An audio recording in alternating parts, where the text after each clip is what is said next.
Hello, welcome to Money Matters. You've got Kevin Hunter with Hunter Realty Group. Bryan Canazza here with Aspire Mortgage Advisors. So let's talk about the latest and greatest in the finance world. What's going on? We are seeing a tremendous influx of new buyers. I've literally taken more loan applications since March 1st than I have in any single month, literally in 18 months. Wow. Here's the good news. Over half of them are home sellers as well. Mm. So we do have sellers that are now entering back into the market with consistent pace, and it has helped the DFW market reach inventory level of about 2.7 months, whereas we have been around one or under 1 month's inventory for over a year, but we still are short because a normal healthy supply is about a 6 month supply of homes on the market. So but hopefully that'll continue to increase because these sellers are now saying we needed to make a move for family reasons or business reasons, and they've been holding off because of interest rates. And now it's kind of like the rate situation is normalizing to the point where they know it's not always going to stay where it's at. It's also come down over a point from where it was in late last year. The Fed kind of providing a little bit of positivity in the thought process and the speaking, being dovish versus bearish. It actually is allowing people to have a sense of positivity, and so they're going ahead and they're jumping into that market and moving forward. Even have a client in Marble, in the Dallas area, looking at buying a second home in Marble Falls, and that hasn't happened in quite some time because of where interest rates and where the Fed was going. But that's changing quite a bit. So yeah, you mentioned the Feds with some kind of positive vibes. Right. Originally, they said they were going to come out with a cut in March. They pushed that back, right? So you saw January just completely bonkers, and you saw February kind of cooling down again. Yeah. But I think what we're seeing now is some of that pent-up demand that you and I always talk about, where people are like, hey, rates are getting down into the 7s. We've seen in the 6s. So people are finally like, hey, look, even if we do have to refinance, this is still something we can live with now, right? Absolutely. And jumping back in. We've got a client that went under contract Friday right now, and was running numbers for them even over a month ago before they decided to go ahead and move forward. But their plan is like, no, we're tapping the brakes. We're not going to do anything until the end of the summer. And I literally was just trying to show him the incremental month over month, what a home that he could look at in McKinney right now would look like versus what it would look like in August or September. And lo and behold, over a weekend, I got a phone call from him and goes, you're right, we're jumping in. Let's go do this. And they've got a home under contract in McKinney. And now it was their third home they'd made offers on, because we're in certain areas. We are now back in multiple offer situations, and they're real.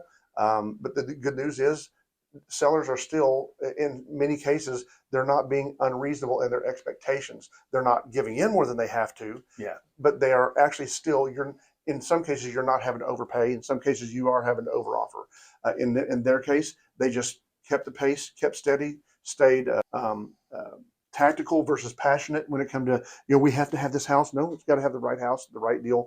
But new buyers are doing that, and then the home sellers are doing the exact same thing. They're being willing to try and get a contingent contract offer and see if they can get that taken. Yeah, it's interesting because it seems like it's still kind of hovering right between buyer's market and seller's market. It's exactly right.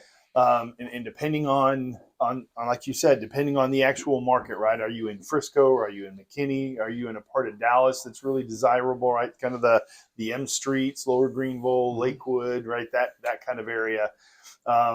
People are snatching up the inventory really quickly. Other areas, it's kind of sitting there, but we do see the sellers are starting to make a few more concessions to get the buyers to move forward. Yeah. So that's what I'm seeing out in the field as well.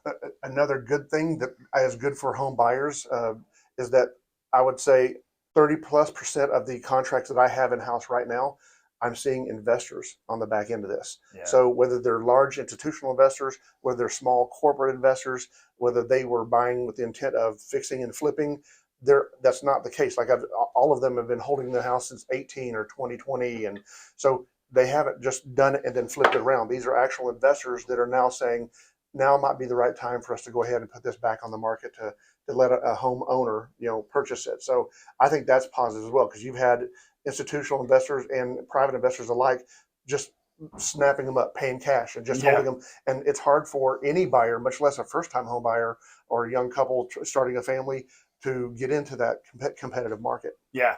Well, and that's one of the things I like about your analysis of kind of renting versus buying, or is it time to get into a home, right? Because numbers are black and white, right? So when you just look at it, it's like, if you're renting, here's what your money goes to. If you're buying, here's how soon you start building equity, right? Mm-hmm. And then it even applies to, do you want to get into the market now or later, right? Because if you want to say, hey, I want to wait a little bit and get some better rates, you have the ability to show them, okay, well, here's the equity you can build in that amount of time, but also the thing that's really hard to capture is where you really want to get a realtor involved is, what are the prices of the homes going to look like, right?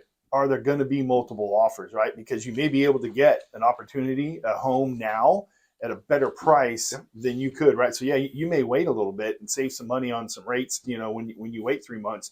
But A, you're losing equity, and B, now you're all of a sudden you're in a multiple offer where you're paying 15 or 20K over, right? And you're paying for title, and you're doing a bunch of stuff that you may not normally have to do, right? So those are some of the nuances. I love math, right? Because it's very black and white, but in the real world, there's a lot of little influences that you really have to consider.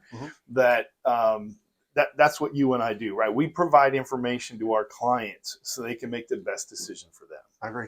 You and I have said this many times, and we have to say it all the time because folks need to understand the single biggest source of personal family wealth is over 80% is in their primary residence, their primary family home. I saw a stat on CNBC just over the weekend that since the 60s, so going back before, I'm a 70s boy, right? Yeah. So since the 60s, home price appreciation has outpaced inflation by 2.4 times on an annual basis. Wow. So yes, we've been dealing with some inflation over the last couple of years, but through time, that has not really been something that was and even then home values were going up faster than inflation. Yeah.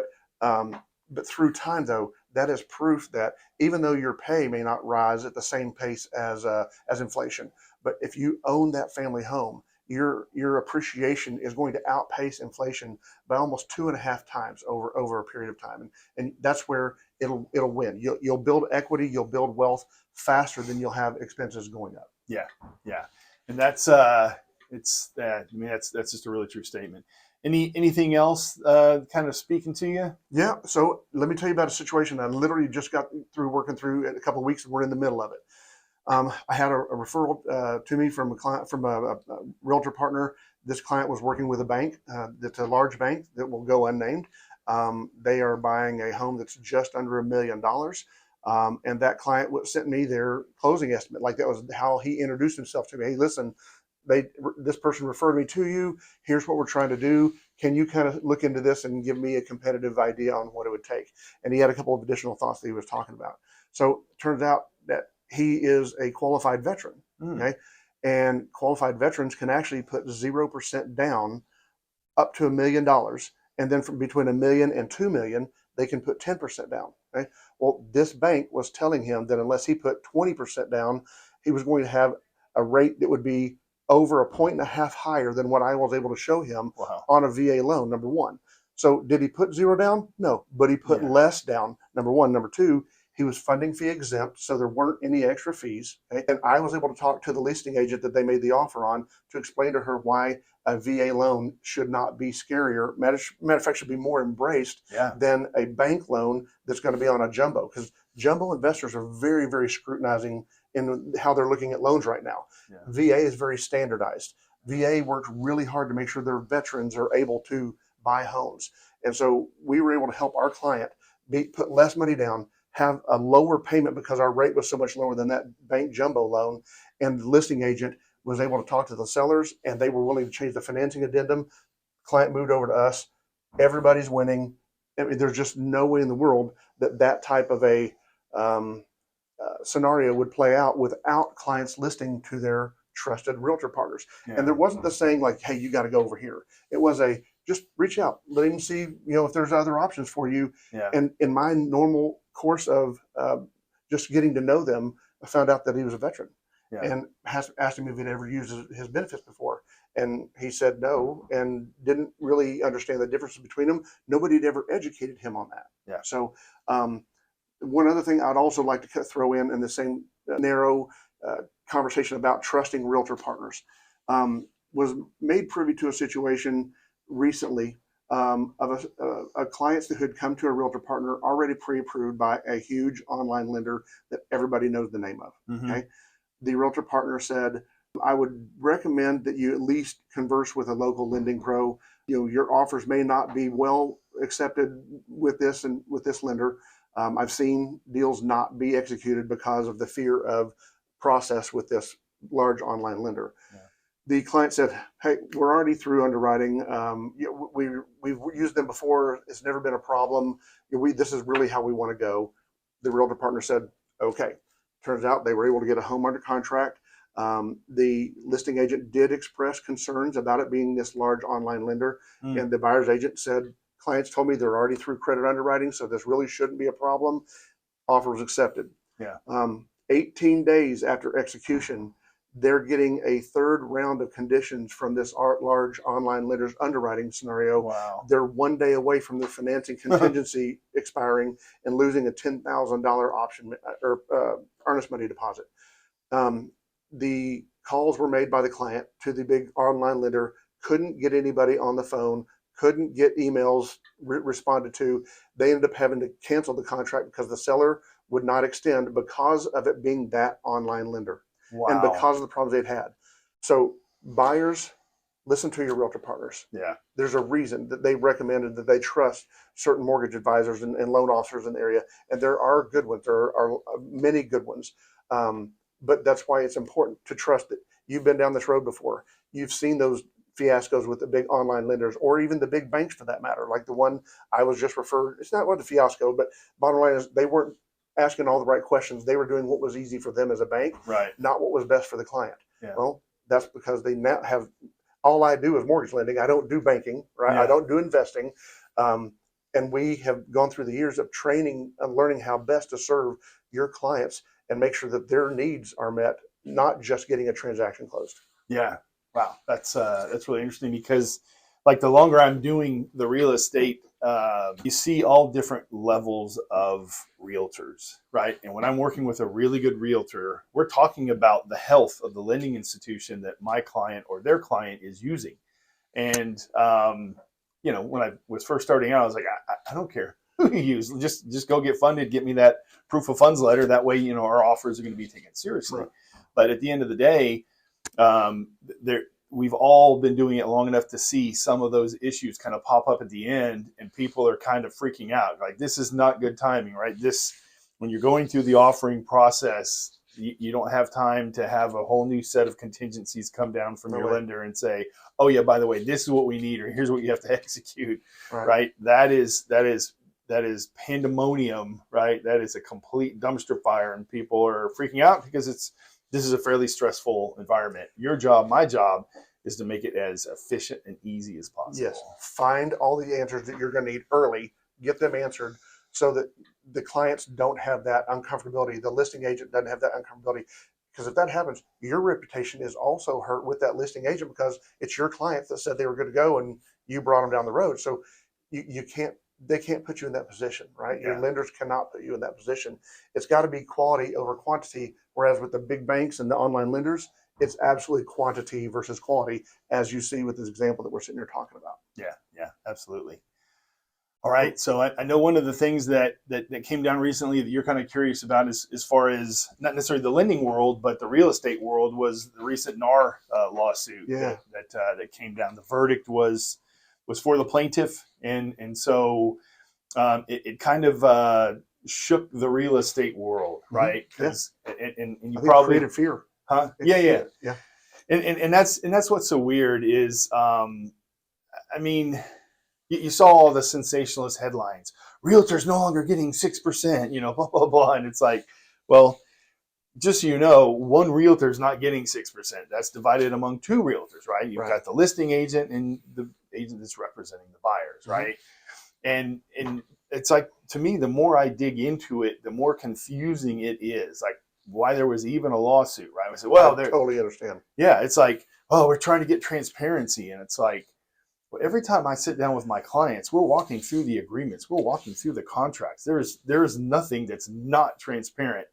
And so it kind of speaks to what I think the number one result of this lawsuit will be is a higher level of professionalism from realtors, right? Because you have to sit down and go through your contract so that your clients know, hey, where is my money going to, right? Because traditionally the fees always came out of the individuals that were listing their home, selling their home. Correct. And the thought behind that, it's common sense, is like, hey, they've got equity built up in their property, so that when they sell, they have available funds to pay individuals, right? So you have the individual who's representing the seller, and they're doing marketing, and they have a whole list of activities that they can do to get eyes on that house, to get people inside, get offers, and come up with who is going to be the best buyer, right?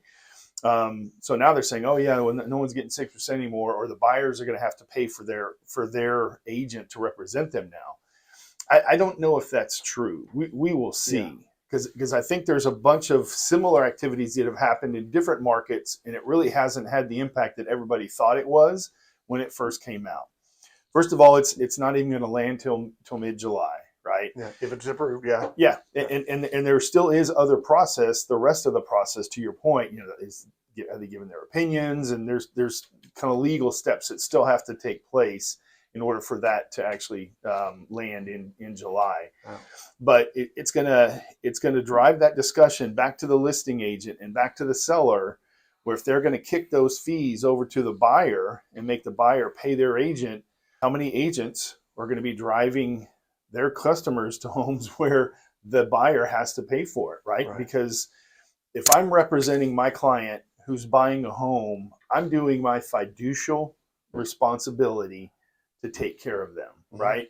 And so we're going to sit down and talk and say, hey, what is your strategy? What do you want to do, right? Because here's the value that I provide, right?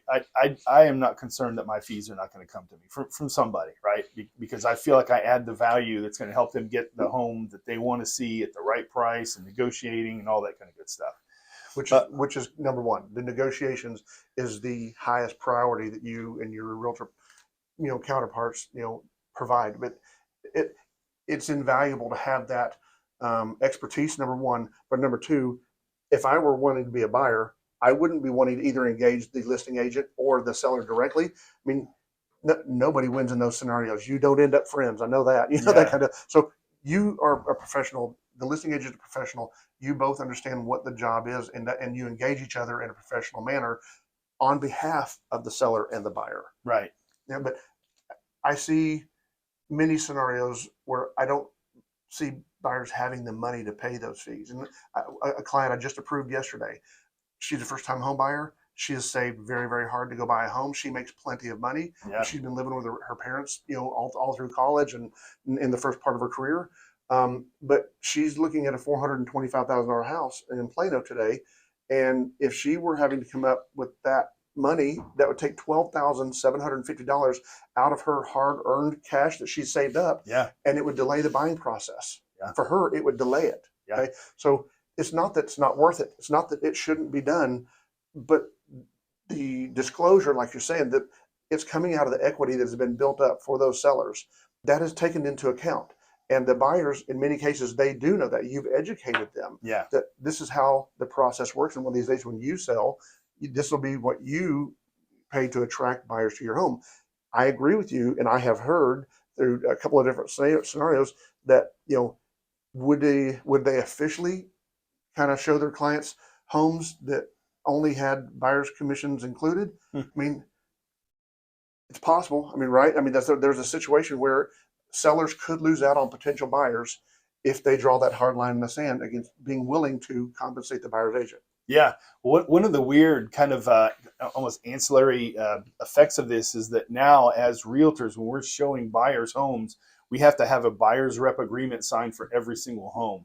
So it feels a lot of inefficiency has been added, and a lot of kind of churn and stress and all around that. But yeah, to your point, I'm going to talk to my buyer and say, hey, look, this is a home where you're going to have to pay my fees, right? I'm not worried about that. I show value to my clients. They are on board with me, getting paid what I get paid. In relationship, I totally get it. But now that you flipped it over to their responsibility, do they want to see a house, right? And as a listing agent, are you going to tell your seller, hey, if we push this over to the buyer side, we will probably diminish the amount of reps and customers who want to come and see our home, because now you're forcing that on the buyer. So I think, when this lands, if it truly hits in mid-July, I think there's going to be a lot of business as usual. And I think there's going to be a lot of contention now based on who's pushing it out to the buyer versus the seller retaining it, and what kind of counsel will you as a realtor give your client, right? My preference is to give them the information they need, and then they can do what's best for them. I am never going to push them. I'm just going to say, here's the pros, here's the cons.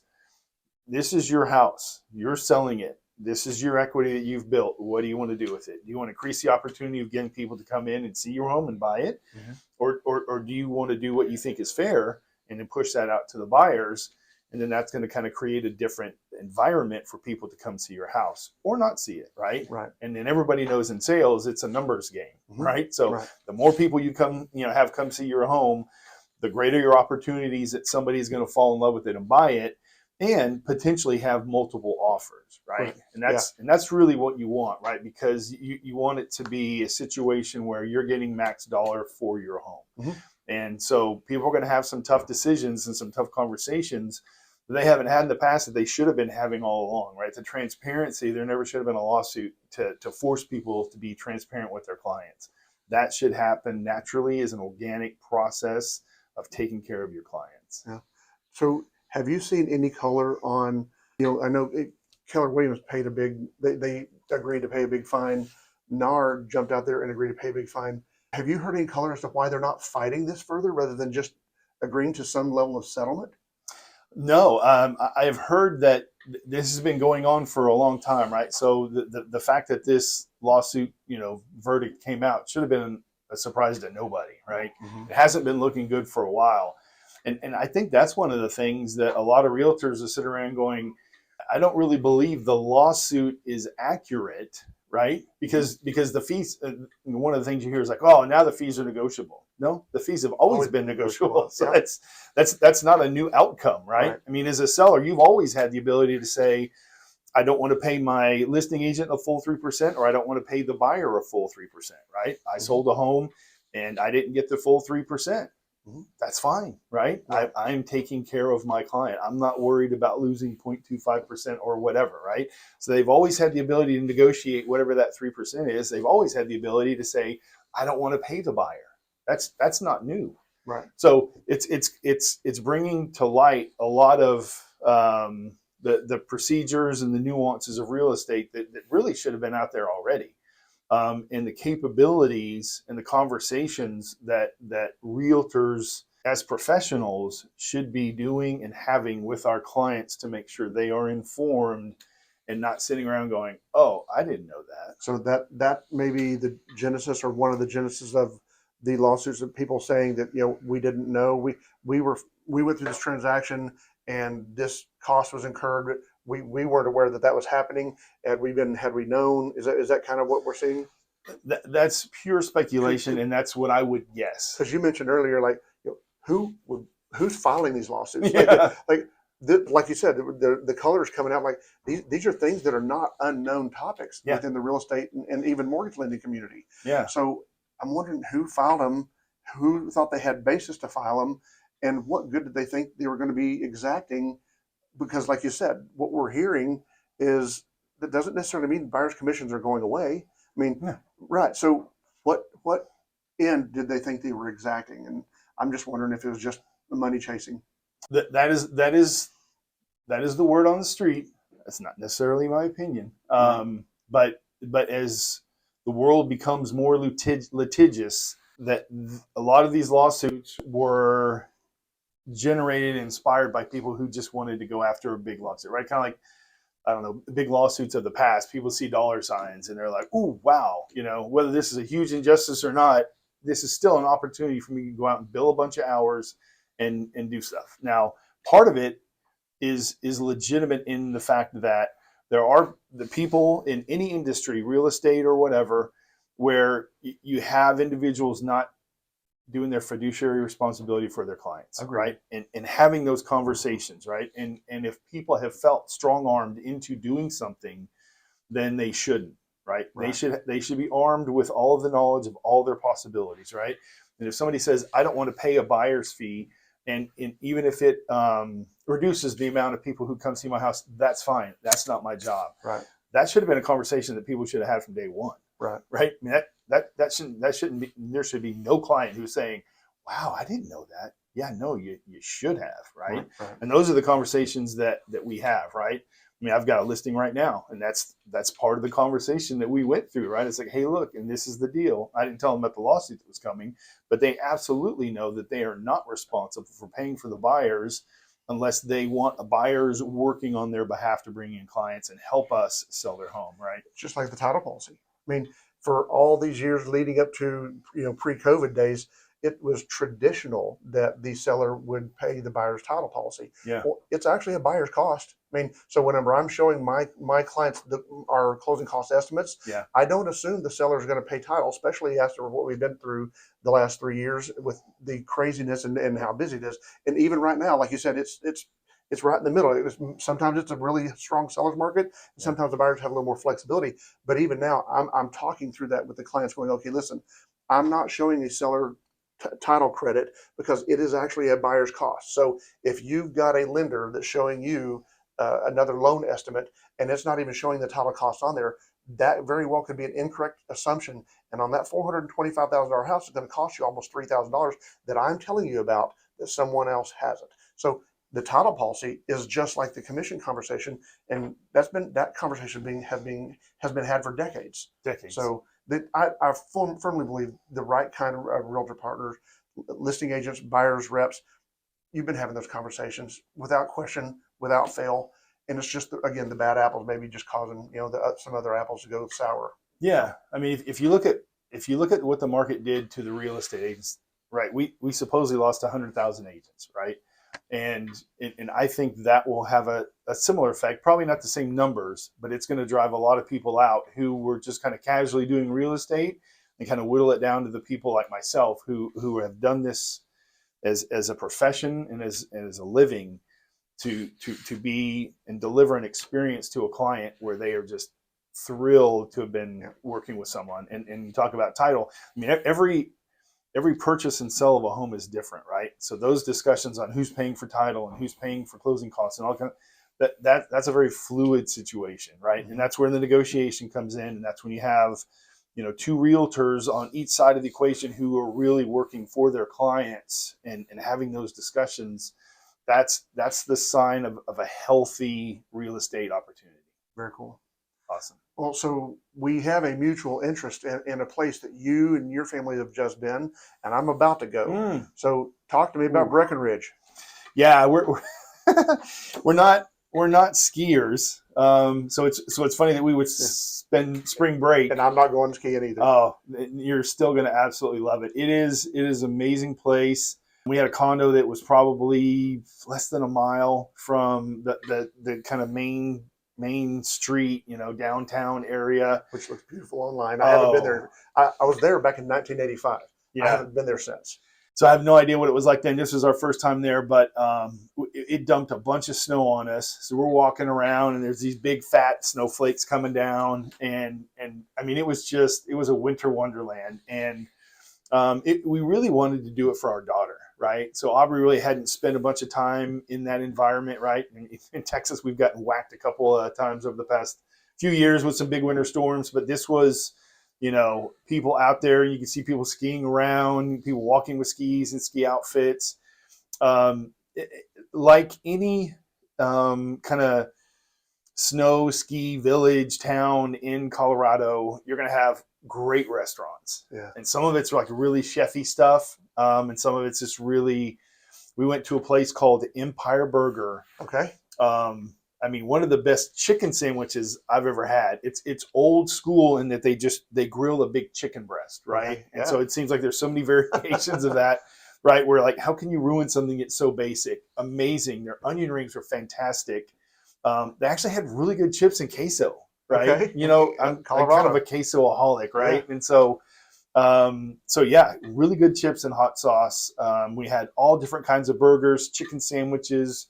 Everything we had was just amazing. Very So cool. that was really good. They had a little French kind of bistro bakery that had some of the best pastries I've ever had. Okay. I think I read about that And yesterday. a big, massive sourdough that, I mean, just melts in your mouth. I mean, you just rip through that outer crust. You throw a little butter on there. Oh my goodness! In fact, this is a little bit funny. Like as we were driving home to Texas, I literally pulled into a spot. Wife and kid run over to that bakery. We stock up on stuff and put it in the car. So that was our part of our fuel on the way home. Was eating some of those French pastries. They were that good. Very cool. I'm looking forward to that. Yeah, you're gonna have a blast. It's gorgeous. It's scenic. It's fun. It's so peaceful and tranquil. I mean, I you looked get at out the there. temperature on the way here actually of Breckenridge, and it's currently 4 with a high of 11 today. But when looks like the temperatures when we're going to be there looks like they're going to be in the mid to upper teens into Nice. the upper 20s. So it's still going to be quite chilly. Yeah, But I ask you a question though. I've actually my friends who are allowing us to use their home up there. He threw the old joke at me about it. But it's a dry cold. You know, like yeah, Phoenix is a dry heat. yeah. Is it Well, dry? what we found is that the mountains kind of block a lot of the wind, Okay. right? And my theory is that there's cold and there's like windy cold, right? And then when you get to the windy cold, that's where it cuts through whatever you're wearing, all the layers down to your bones, and you're just like, I am not comfortable. But yeah, it was, and we felt this way in Vail and Beaver Creek and other places that there's not a ton of wind, and you can go out there with less layers because the sun's shining and it's gorgeous, and without the wind, we way overpacked. So I would, Okay. I don't know how your wife packs versus my wife packs. I'm the overpacker. Nice. So whatever you pack, take half of it and just put it back because you're going to wear the same 3 sweatshirts and the same jacket, a couple pairs of socks, right? Skivvies and stuff like that. Maybe 2 pairs of shoes. That's all you need. I mean, because we pulled stuff out as we needed it, and then I found out I'm like, God, I only wore like half of what we brought, and then Stacy was just out of the. So footwear, what would you recommend? Well, I brought some shoes that I could wear in the condo, right? Because we brought puzzles, right? Because we wanted to like drink hot chocolate and put puzzles, or we were playing games and stuff like that. So the main reason we did it was just to spend time as a family and just really kind of connect, right? And just not do it in Frisco, right? As awesome as living here, we want to go somewhere else and just experience something different. So I brought my house slippers, and that's all I wore in the condo, right? Because when you walk in the condo, you take your hiking shoes off or your snow boots or whatever you have off. You slip into your house, and that's it. I brought 2 pairs of shoes. So the boots and the shoe and one pair of shoes basically is all you need. That was it. And I did bring some tennies because when we were driving up because we drove up to Amarillo, ate at the world's famous pancake house, Okay. and then we drove up back roads to Breckenridge. And when we came back, we went through Denver because it had just dumped a bunch of snow, but they're going to keep the highways in Denver cleaned up. Right. So we went through Denver. It was nice to see something different, and it was smooth sailing. I mean, I don't know how much snow they got on that side of the mountain, but they got buried, and it was like not only was there no snow like on the highways, there were large stretches where it was just flat out dry, like not even wet. So that's cool. Yeah, because it's traveled so much and they clean it up, and so unlike Texas, they have the tools and the resources to keep those roads and those thoroughfares clean for you, safe. Well, I have a very fun add-on to our trip to Breckenridge that my wife I guess she was looking for it and surprised me, but turns out the Dallas Stars are playing in Denver. Oh no! The last day that we were going to be up there. So we ended up deciding to leave the house a day early, go into Denver. We have a hotel really close to the arena. We're going to get to watch them play the Avalanche. We're down at the end of the season. Every game's going to matter. Yeah. So never before in my lifetime have I watched one of my teams play elsewhere unless it's Texas football. And I've seen them several places, but I haven't seen the Cowboys play somewhere else. I've never seen the Rangers play somewhere else. Yeah. And I've never seen the Stars play somewhere else. I've never seen the Mavs play somewhere else. Wow. But in October, we got to see the Stars in Las Vegas when we went out there with our boys. And now for the second time in 1 year, I'm going to get to see the Dallas Stars, who just happen to be in the same area in a time that we chose, not because that was there. And I'm so excited. And I was also it's a fun place. We got the tickets were like, I got a really good deal. So I'm looking through tickets, and they're lower bowl tickets, but you're seeing tickets like 250, 375, 425. Boom, boom. I come down here and I'm finding one 6 rows off the glass, 125 a ticket. Wow. I snatched them. Yeah. Boom. So just I'm rolling through there. Okay, I'll ask Cindy about it later. I just went ahead and bought them. So I'm really, really excited about doing that too. Yeah, I did that one time when I was living in Santa Monica, and I went to go see the Kings and the Stars, and it was where the Stars were unbeaten for like 5 years in a row against the Kings. So some friends and I went, and we just like literally walked up to the box office the night of the game and of the match, and we were looking, and we're like, what about these seats? And the lady was like, yeah, we'll go ahead and get those for you. And they were like 6 rows back, but there was like no seats in front of it. Well, come to find out, we were sitting right behind the Stars bench. That's awesome. Yeah, of course, I'm like, I'm wearing. It was my birthday, so my friends had bought me a Dallas Stars jersey. So like we hadn't lost to the Kings in 5 years. So of course I had just a little bit extra juice, a little momentum, and I was like taunting people and having just a blast. And as the players at the end of the game walk off, they handed me a hockey stick. Oh, that's cool. Because I was high-fiving Nieuwendyk and Madonna and all those guys. That's awesome. And I'm like, yeah, baby. And they point to my hand. I'm like, what? I'm like, oh, my gosh. It still had ice on it because they had just come off the ice. So maybe you'll be lucky and you'll be on the bench. That'll be fun. That is awesome. Yeah. Great story. Well, have a good time, man. We look forward to catching up when you get back. Thank you. Good time on Money Matters today. Yep. Enjoyed it. Thanks for showing up. Be sure to like, click, hit bells, subscribe, all the good stuff. Thank you.